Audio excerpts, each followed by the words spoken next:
Hello everybody, welcome back to Growing in the Cove. My name is Stacy and I garden in Zone 5B, Newfoundland. Today I am coming to you from my new potting bench, which was built by my dad, and it serves my needs so well. I love it. But today I'm going to be planting some more seeds, and it's going to be all flowers in this video. So I'm going to be starting cool season hardy annuals. So these are flowers that get planted out before your last frost. I've been doing this method for a few years and it makes me have the earliest blooms, and it's a whole group of flowers that are absolutely beautiful and they really thrive in the cold. So to show you what we'll be doing today, I am going to be planting some sweet peas. These are all seeds that I collected from my own garden. I'm going to be planting some sweet williams. I also have a whole bunch of snapdragons, some Rudbeckia, also known as black-eyed Susan, and I think that's it. There's other flowers that are included in this category, would be things like bachelor's buttons, nigella, larkspur, delphiniums, forget-me-nots, pansies. There's so many others in this group, but this is what I'm going to be starting today. So first of all, I'm going to be starting off my sweet peas. I'm going to be using these, I think these are 4-inch pots, maybe they're 3-inch pots, but these are just recycled nursery containers. Sweet peas have really deep roots that don't like root disturbance, so these will be staying in the pots until I'm ready to plant them in the garden. So I'm just going to fill up all of my pots with pre-moistened potting soil, like so. Okay, so I've got my pots filled up and I've put tags in each pot so I can keep track of the varieties. I'm a little bit famous for mixing these up. And here are my sweet pea seeds. These were collected from my garden last year. So I'm going to be doing at least 5 seeds per pot, and I will be probably 4 or 5, 1 in each corner. So we'll do 1, 2, 3, 4, 1, 2, 3, 4, and then take your finger and stick them down, probably about 1 inch, and cover over the hole. Very, very, very simple. I love when you have large seeds that are easy to handle. It's so much easier to plant them. And yeah, that's basically all I'm going to do for my sweet peas. I'm going to continue until I get all my varieties done. I am growing Earl Grey. I'm also growing one called Erewhon, which is a really pretty mauve, like a mauvey pink with a light blue. And I also have one that I collected from a mix a few years ago, which I call Fireweed Streamer. And I think Molly Rylestone is my other one. So I will get back when these are done. Now that my sweet peas are planted, I'm going to pop on a humidity dome and put this under my lights. Once they sprout, they'll be going straight out into the greenhouse. Sweet peas like cold temperatures, and they will get really leggy, and they won't grow very well if you keep them indoors in warm temperatures. So it's the next day and I am continuing to plant some seeds. We had 80 centimeters of snow last night, so we actually got what they were calling for. But today I'm down at the potting bench finishing up some of my cool flowers. I have my little assistant with me here today. This is my little baby girl, Molly. And I hope she will grow up to love gardening like I do. But I figured today I'm going to get the rest of my flowers done, and I'm going to be starting off today with snapdragons. To let you know the varieties that I'm doing, I have Potomac Lavender, Apple Blossom, Madame Butterfly Red, Potomac White Improved, and Potomac Dark Orange. This is probably my favorite. Before I continue on with my directions on how to sow snapdragon seeds, I need to back up because I realized that I filmed how to plant sweet peas without actually talking about sweet peas. And I feel very passionately about cool flowers. I think they're some of the best flowers in my garden. But sweet peas have the best smell ever. I've grown them now for maybe 4 years in a row, and they have the best smell, sort of like honey, kind of hard to describe unless you've smelled it before. But when you grow them in your garden, if you are downstream from them and the wind blows, you can smell them from a mile away. Some varieties are more fragrant than others, but I really love plants that climb. I like to make little bamboo teepees out of bamboo canes and let them climb up that. You can do pea netting, but I highly recommend, even if you just grow even 10 plants of sweet peas, highly recommend trying them out. And snapdragons are one of my favorite flowers ever. That and foxgloves, they're in my logo. They are amazing cut flowers, so if you want to grow your own flowers to cut and bring inside like I do, these are amazing. They are big, tall spikes. They just look amazing in a bouquet. They look great in the garden. And these do have a little bit of a fragrance. They kind of smell like bubble gum. But anyway, that's my preamble. I just love cool flowers, and I feel like they are outshone by warm season annuals like zinnias and cosmos and dahlias, which are all beautiful, but this is one category of flowers that I think is really underrated. So my plan for today is that I actually have a different container for each variety of snapdragon that I'm going to be sowing. I've made, I wouldn't say the mistake, but I have done it differently in the past, where I've used these cell trays, which would be perfect. I would love to have 72 snapdragons. That would be the perfect amount for me. But what I find is if I sow a bunch of different varieties in here, they all sprout at different times. And some end up, you know, not needing the humidity dome anymore, and I just don't get even germination. So this year I'm doing it differently, and each variety is gonna get its own container, and as they sprout, I will take them out and I'm gonna transplant them into each cell in here. So that's my plan. I've already labeled all of my containers in advance, and I just have some pre-moistened potting soil.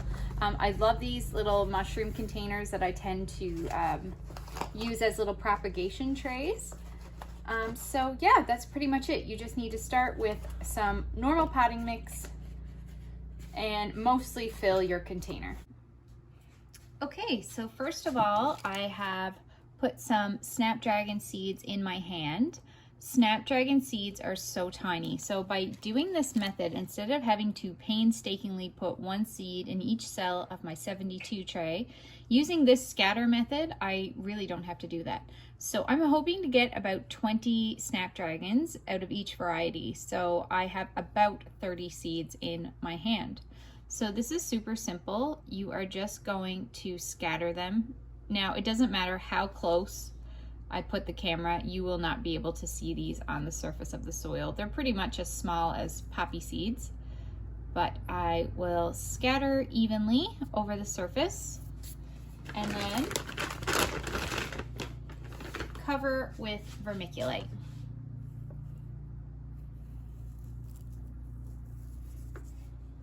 And I'll just press down so all the seeds have good contact. All right, and that is planting snapdragon seeds. I will get back to you when I have the rest of these varieties done.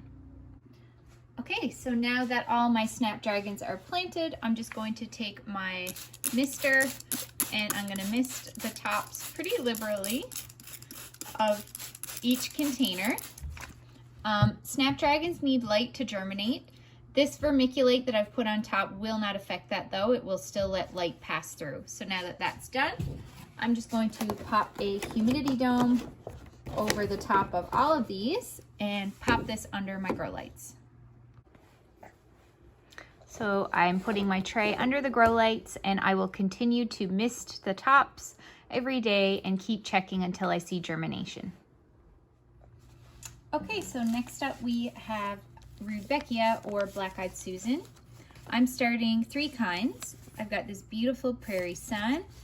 This one is Gloriosa Daisy, and also Sahara. This is really pretty. It's got some like, here they describe it. Rusty rose, caramel, amber, chocolate, and mahogany red. Really pretty, kind of fallish colors. So I am starting all of these in a tray that has a little dome already that I can snap on. So I've made sure to put drainage holes in the middle, and I have a popsicle stick as dividers so I don't get the varieties mixed up. So I do have this one here is the Prairie Sun, and these seeds are actually pelleted. I've never had pelleted Rudbeckia seeds before, so we shall see how these go. I'm not going to sow all of them. I'm probably gonna do about half, but Rudbeckia like to be just surface sown, similar to Snapdragons, and pressed into the surface of the soil. I think that's good. That's about half the seeds.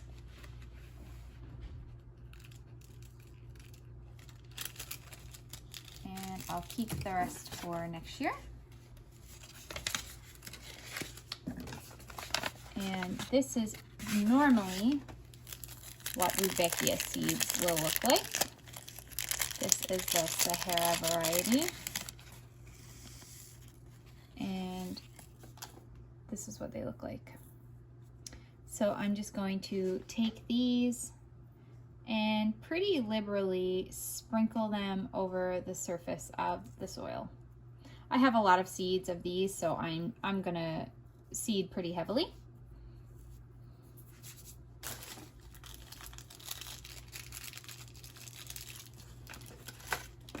And my last type is the Gloriosa. I might actually plant these out in my front garden. I've also got a lot of these,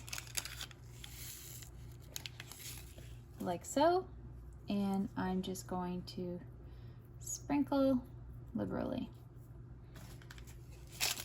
Now I'm going to press to make sure they have good contact with the soil,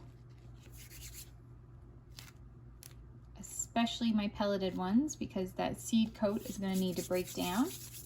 And then I'm going to put on some vermiculite.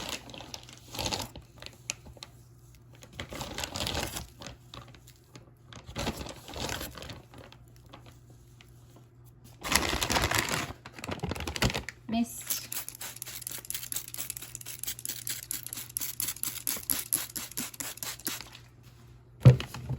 And pop on my dome, and I'm going to put this under my grow lights. Next up, I've got some Dianthus, otherwise known as Sweet William. This variety is new this year and it looks amazing. It's called Amazon Lavender Magic, and the flowers open up white and then age to a purple, so they have this like multicolored effect. Very pretty. So these are pelleted seeds. For this, I'm going to be using these cell packs, which have 9 cells per tray. So I'm going to get out my seeds. These have been coated to make them easier to handle, but I think I'm supposed to have about 20 seeds, somewhere in that realm. So this is what they look like. They need to be planted 1/8 of an inch, so that's barely covered. I am going to put 1 seed on each cell. These seeds were pretty expensive, so I really hope that I get good germination on them. I think I paid $7 for 20 seeds. It's pretty expensive in my opinion. But seeds these days are getting a lot more expensive, especially as it seems more people are getting into gardening. And I guess that's inflation and just the way things are going now. So I'm doing 2 trays of this Amazon Lavender Magic. It looks amazing.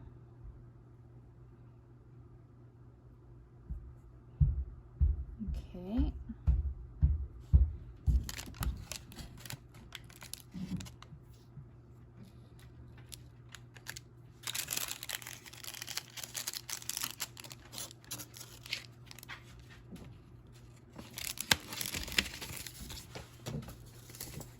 Then we have the Frisco mix, which is apparently also a variety that blooms in the first year. It says that it blooms 60 days after planting. So I don't think I actually need to start these a year in advance like most biennials. So we shall see. These ones, I have like 200 seeds, so I have lots. Oh, uh-oh. I really don't like their envelopes, I have to say. So here are the Sweet William seeds. I've got lots, but I'm going to be putting probably 2 seeds per cell, just because I happen to have a whole bunch of seeds. So now that all my seeds have been planted, I'm literally just going to take my finger and cover up all of the seeds. This is really easy to do with the pelleted seeds because they've been dyed yellow, so they stand out. But I'm just going to tuck them underneath the soil.